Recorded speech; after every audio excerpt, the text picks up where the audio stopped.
చాలాసార్లు 7 రోజుల పాటు దుఃఖదినాలుగా పాటించేవాళ్లు. యాకోబు గారు చనిపోయినప్పుడు ఆయన కుమారుడైన యోసేపు 7 రోజుల దుఃఖదినాలు ఆచరించాడు. ఇక్కడ గమనించండి, ఇది దేవుడు పెట్టిన రూల్ కాదు. 7 రోజులే ఏడవాలి, తర్వాత ఏడవకూడదని దేవుడు ఎక్కడా చెప్పలేదు. కానీ తీవ్రంగా బాధపడే సమయం ఒకటి ఉంటుందని, ఆ తర్వాత నెమ్మదిగా మన పనుల్లోకి మనం రావాలని ఇది మనకు చూపిస్తుంది.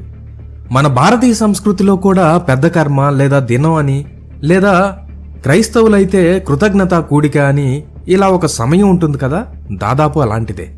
బైబిల్ మనకు నేర్పించే ఇంకొక ముఖ్యమైన పాఠం ఏంటంటే, ఈ బాధను మనం ఒంటరిగా మోయకూడదు.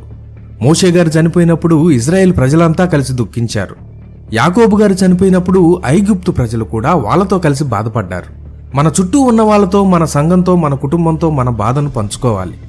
వాళ్ళు మనకు తోడుగా ఉన్నప్పుడు ఆ బాధ కొంచెం తగ్గుతుంది, మనకు ధైర్యం వస్తుంది. చివరిగా ఒక దశ తర్వాత